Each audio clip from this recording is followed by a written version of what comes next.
So we all had this aha moment in our lives, right?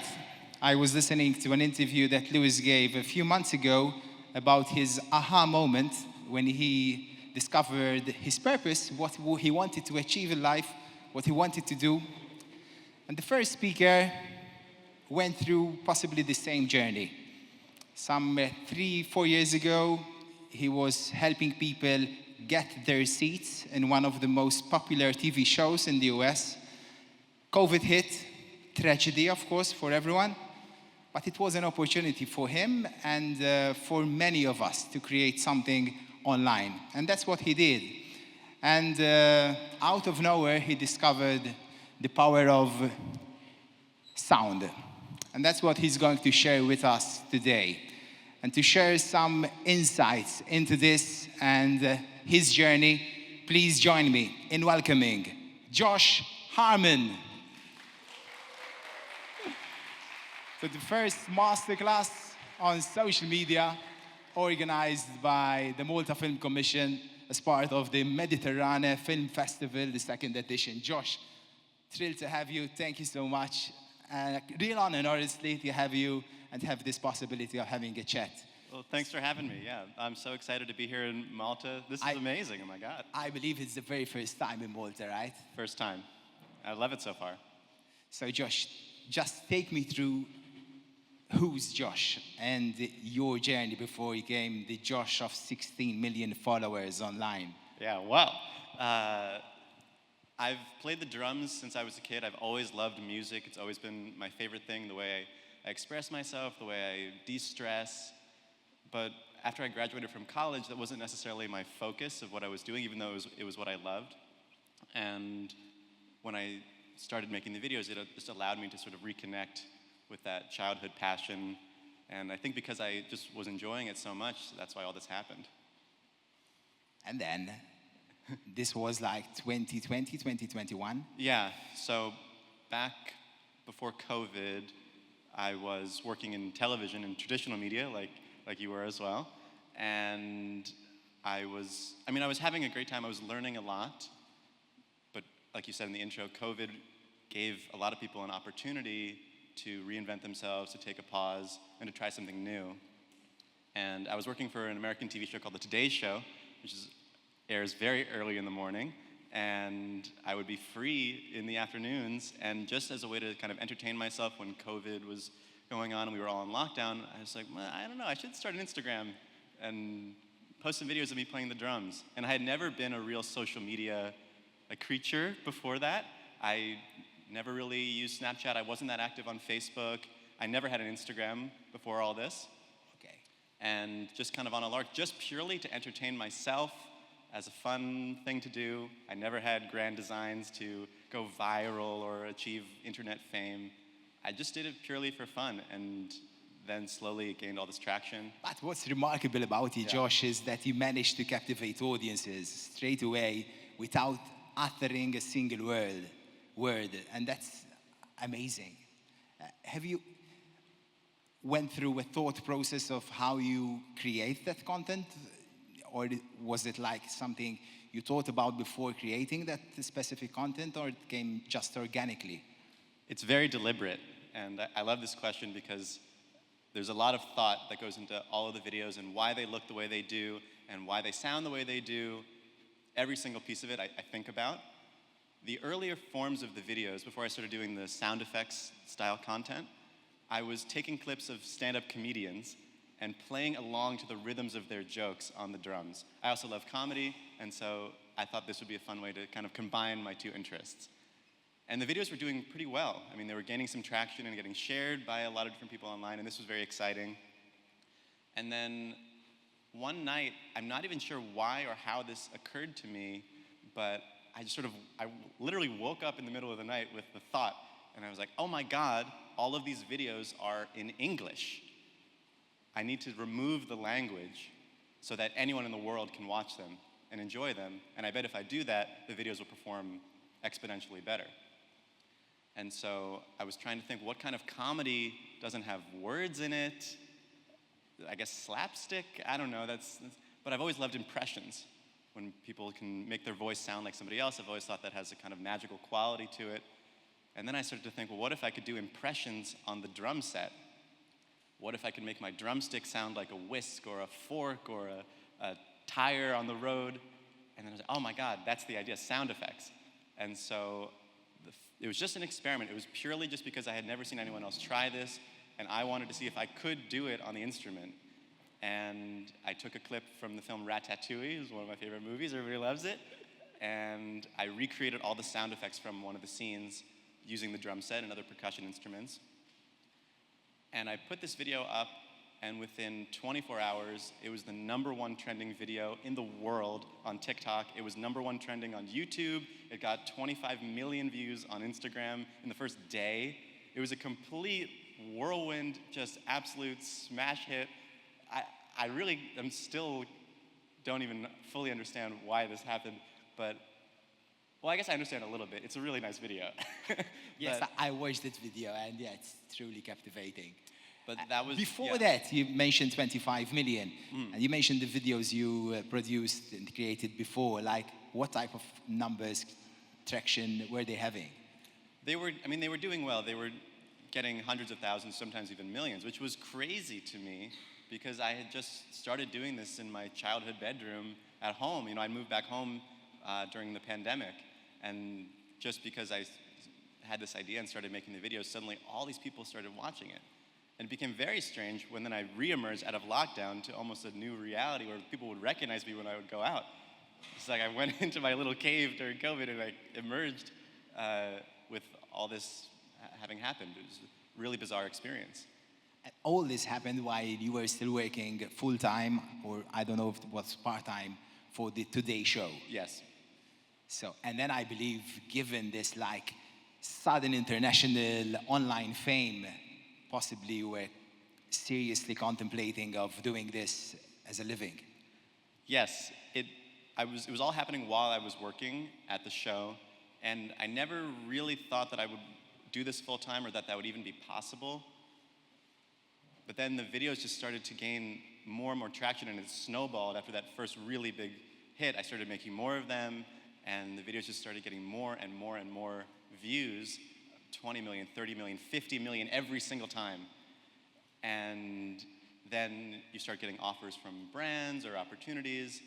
And I remember I got a brand deal that was going to pay me for just 2 videos, which would take me maybe 2 weeks to make, my entire year's salary at the show. Wow. And that was when I said, okay, wow, maybe there's something here. And so I remember, I'm such a people pleaser by my nature. I called my boss and my voice was trembling to quit my job. I was like, I'm sorry, I don't know how to say that. She goes, oh, you're quitting to make videos. I watch your videos and I love them. Good luck, go for it. And that was really encouraging. And that was your aha moment when you said, okay, this is crazy. I remember when I quit my job, I felt very punk rock, and I was like, yes, I'm doing something, and I'm taking a risk, wow. And then that feeling wore off almost immediately, and then I got very stressed, and because now all that like security, the weekly paycheck, the schedule, all that is gone. You have to do it all for yourself. You have to figure out how to create opportunities, how to stay disciplined, create that schedule for yourself, and I had to get used to all that because I had no experience being, running my own business or any of that, so there was a huge learning curve. I believe all of us can relate to your story, Josh, and all of us will dream of having your online fame. I don't know. It's cool for sure. I mean, but there are also a lot. You mentioned earlier a whirlwind of emotions, and I believe even today, as we speak, you get whirlwind of excitement each time you're going to create something because you have to live up to such high standards, incredible expectations. How do you deal with that? I have a few ways that I deal with it, and it definitely took some getting used to. Obviously, there's so many eyeballs on all of the content. I feel a lot of pressure to make sure that each one is very good, but also that's just the pride that I take in myself and my content, that I want each video to be really good and something that I'm proud of. And so I put a lot of effort into each one. There are some techniques, sort of psychological techniques that I like to use that I've developed. They're kind of silly, but they work for me. We're intrigued to learn more about that. Can you share them with us? So I wear the same pair of pants in every single video. Seriously. Yes, which no one has ever commented on or seemingly noticed. I guess because my pants are kind of hidden behind. So the first thing I'm doing now, I'm going back to the very first video, which was like 4 years ago, right? Yeah. And I'll check your pants. Check it out. Although I only started doing this recently, more recently. Basically, what I wanted to do was to create a costume for myself for the character of online Josh. Okay. The Josh who's in the videos. Because a lot of the charm of the videos is that I'm really smiley and I'm really happy, which I am generally just a happy person, and I like to smile, and I like to make other people happy too. But it's a little bit exaggerated in the videos, of course, just for the feeling of it. And putting on those pants helps me get into the character that I need to be. And the corollary to that is that I can, when I'm done filming, I can take those pants off and just go back to being myself and live my life. And so having that little separation, just psychologically with the outfit, has actually really helped me.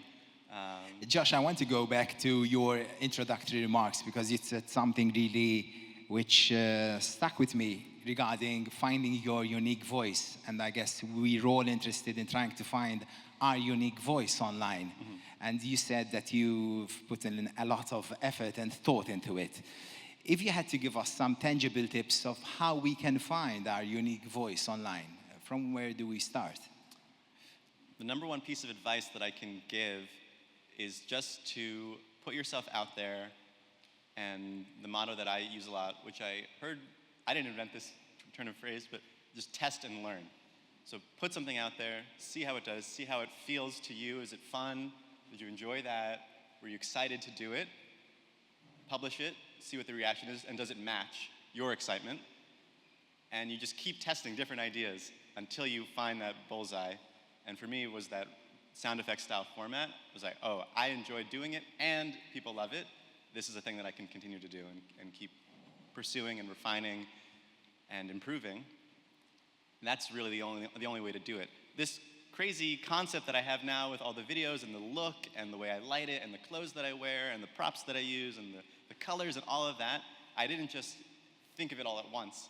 It's been a process of testing and learning over and over and over again, hundreds of times until I arrive at this thing which is really polished and I know is going to perform. So what's so fascinating about you, Josh, is that nowadays to create just one single video, I don't know, but you were saying that it takes you 4 to 5 days to create one single video. Correct. That's almost insane. It is insane. It's fully insane. I would not recommend it. It's a lot of work, but that's just my style. Perhaps some of that comes from my background of working in traditional television.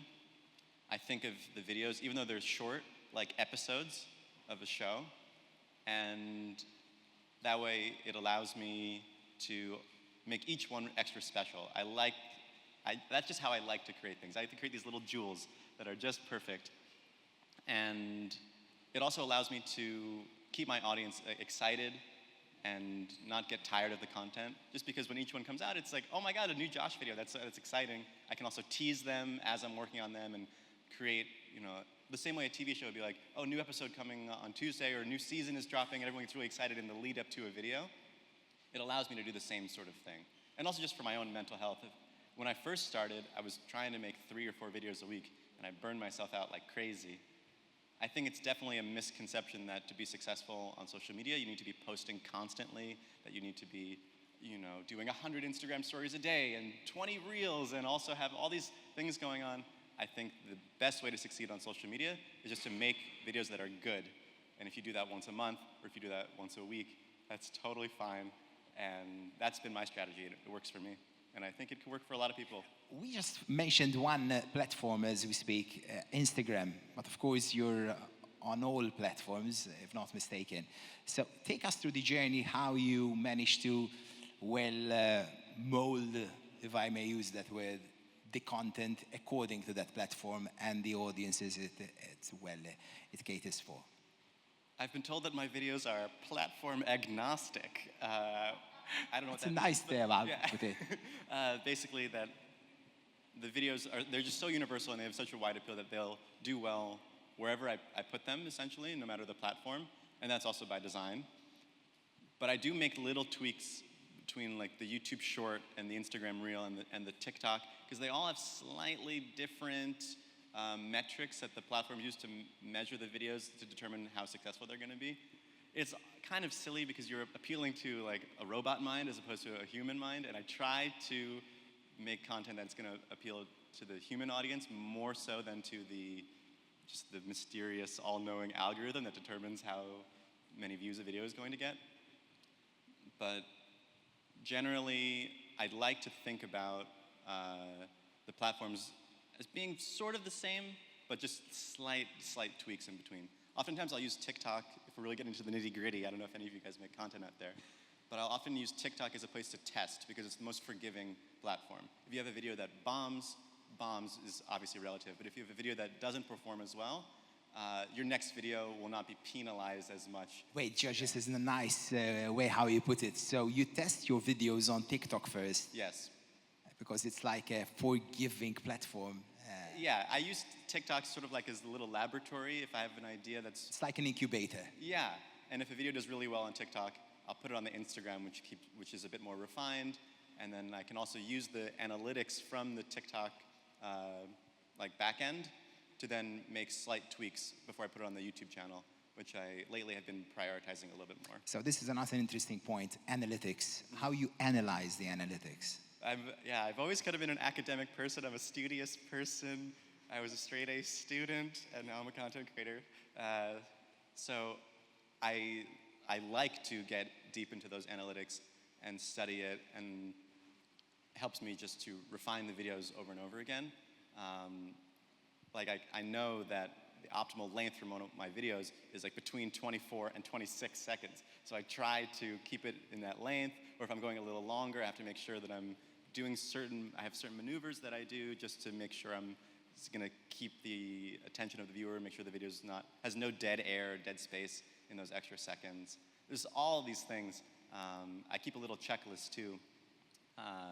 It's like 12 different things on it, and if the video's hitting all those marks, I just know that it's going to perform. And that's from studying the analytics every time. Testing and learning, putting out a video, okay, this thing that I tried, which is very subtle that most people would not even notice, like this type of sound, this texture, this little maneuver I did, this expression on my face. I tried that, okay, I'm going to save that. I'm going to keep that in my head for the next time. I know that worked. And you build up a library of things that work. You combine them all together, and you're off to the races. Josh, this is truly mind-blowing, though, because you go into so much detail in creating your content. You mentioned the checklist. Can you share with us what's on your checklist? There's a couple of weird things that are on there, and some of them are like so specific that they're not even relevant. But like one of the things I do, I spend a lot of time choreographing the moves. I don't know if you guys are familiar with the videos at all, but by any chance, do you follow Josh? Who follows Josh? Come on, yeah. Okay, who's not following Josh? The Wi-Fi is free. Okay, Josh. Yeah. So with the clips that I'm looking for, I like, basically when you arrive at one of my videos, I want there to be no context necessary for you to understand and immediately get what's going on. If you've never seen one of my videos before, you can arrive at one of them and you're up to speed immediately, and you can just jump right in and enjoy it. And so that's something I really try to make sure of for every video, that you don't need to have seen previous ones to get what's happening. Because a lot of times the videos are being served to new audience members, new people who have never seen your content, in addition to the people that already are fans. Another thing that I do, which I've talked about before, is I never cross my arms in my videos. I really pay attention to my body language, so I always am staying open-handed because it's more inviting to the camera. And so in my moves that I'm doing with the different percussion that I'm using, I lay the pieces out that I need in a very particular way so that I never need to go like this, and it keeps my body open to the camera, which psychologically is just nicer for the viewer to look at, and it makes me present better on camera. So that's a thing I think about. I always try to smile really big at the end, which is sort of the trademark of the videos. I always am getting questions about this smile, and well, you rhymed with a beautiful smile. Well, I think Josh, you know that's. I'm trying to spare that toothpaste That's sponsorship. captivating in itself. So. Well, thank you. Thanks. The smile is really because I I've done so many takes of all these videos, 30, 40, 50 attempts before I get it right, that I'm just so happy that I got it. And when I get the perfect take, I just know. I'm just like, oh, I just nailed it. And it feels great to just nail the perfect take. Everything lines up and it syncs beautifully. I'm just like, and it feels amazing. I'm even just like smiling right now, sort of thinking about how nice that feels. And so, yeah, I sort of just can't help it. But I also really enjoy leaving the viewer with a nice little, bit of joy as they go about the day and move on to the next video. Also, it's nice at the smiles at the end because a lot of people wait for that. I put my sort of trademark at the end of the videos, and a lot of these platforms determine the success of video based on whether or not people watch until the end. Yeah. And so a lot of people wait around to see me smile at the end, and I didn't plan that, but it happens to work out really nice for the performance of the videos. So you were mentioning like a hook, an important hook to start your video, and an important ending. And what about the content? Like, do you focus on the content much more than you do when thinking about the hook? Which one is like top priority for you? I mean, I think about all of it. If I'm working on there are also so many videos that I've started and then just stopped because I'm like, oh, this is just not working. I can't come up with a good hook, or I don't know how to quite get this thing, and I'll just throw it out. Or I'll come back to it months later. I think about all of it.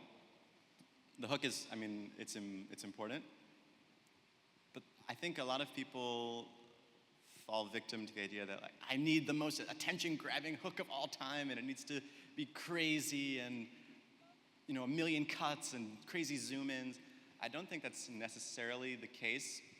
I think just doing something different and something that's unique and authentic and fun and interesting is the best hook that there is.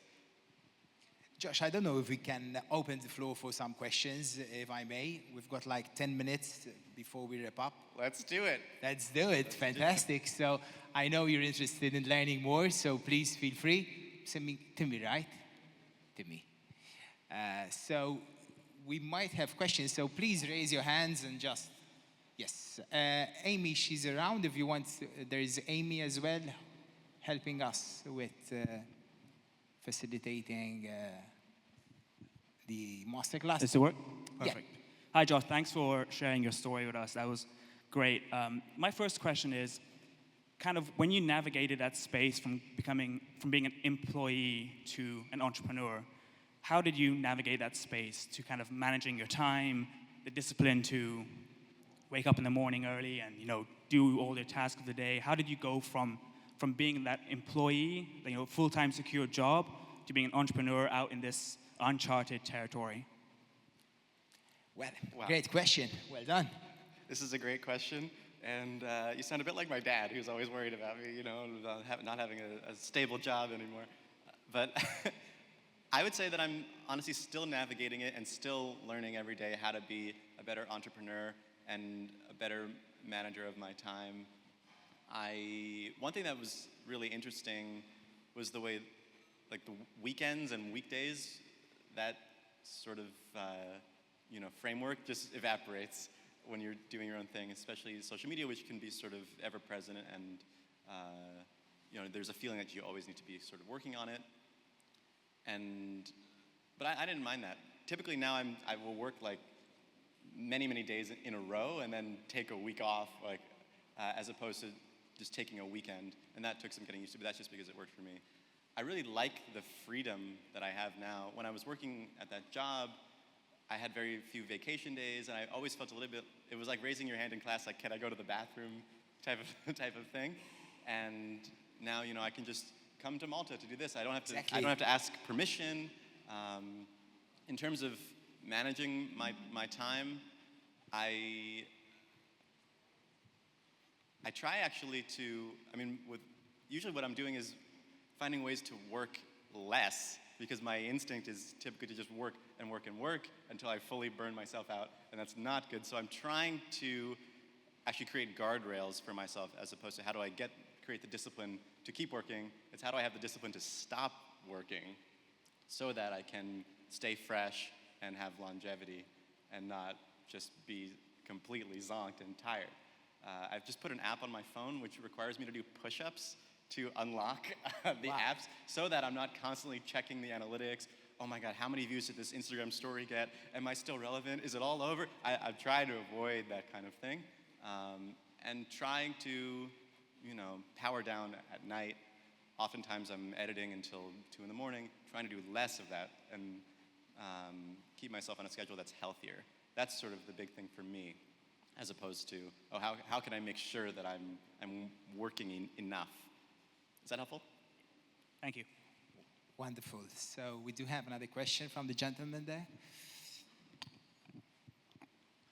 Hello, Josh. And once again, echoing Mr. Baseball Cap, thank you so much for the presentation today. It's brilliant.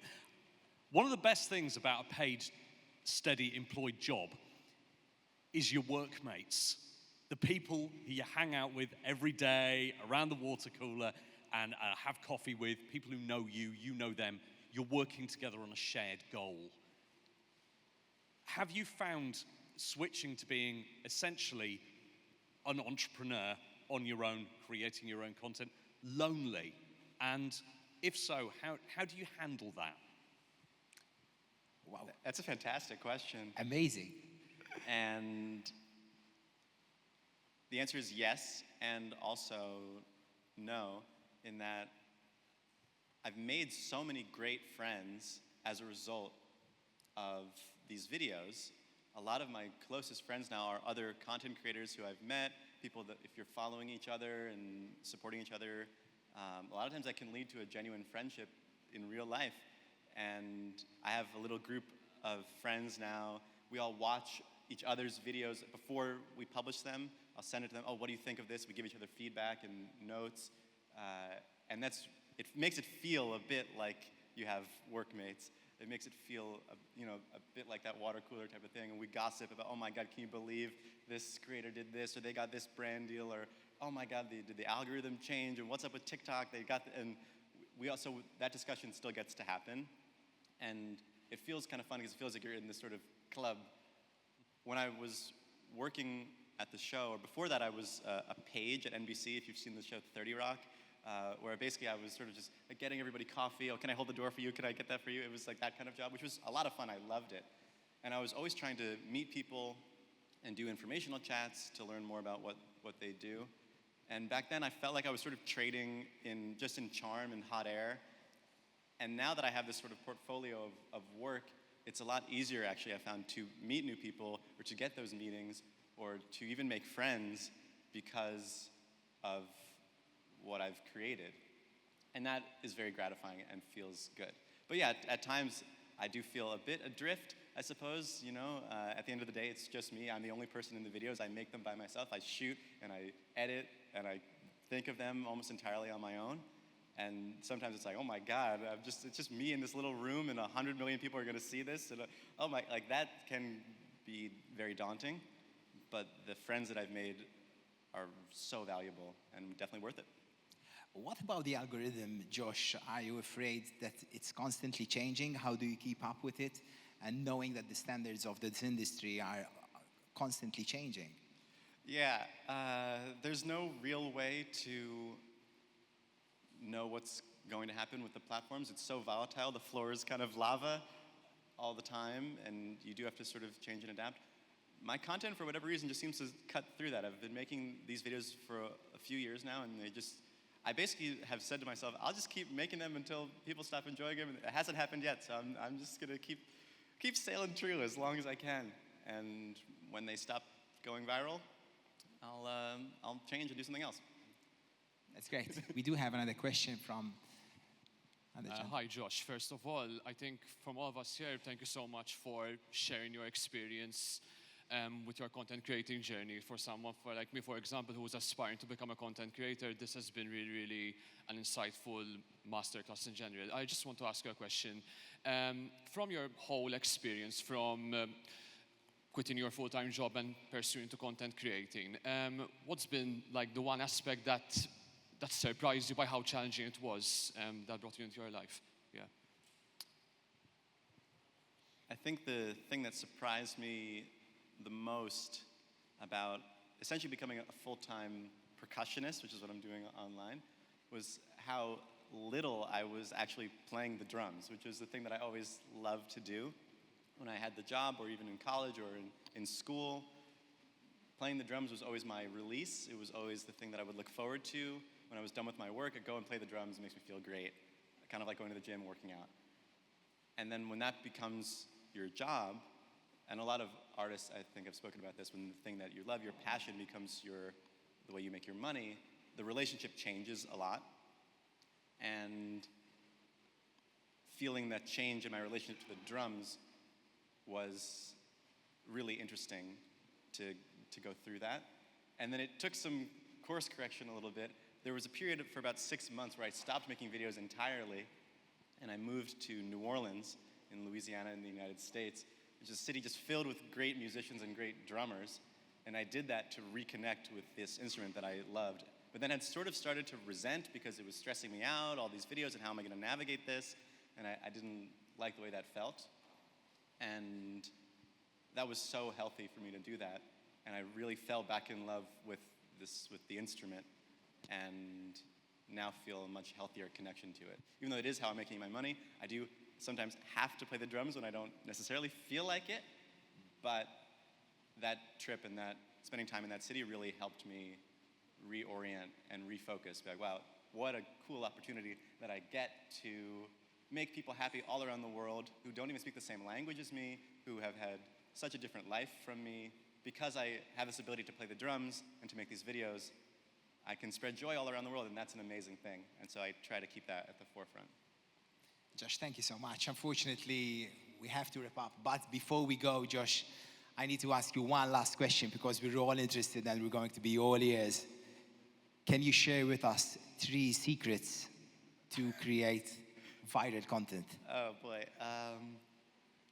Wear a red shirt, use a ring light. No, there are no secrets to making viral content. The only secret is that you have to just do it over and over again and learn about it and enjoy doing it. Otherwise, what's the point, really? And you'll set yourself up for failure. People go crazy about hacks and what time should I post and what hashtag should I use.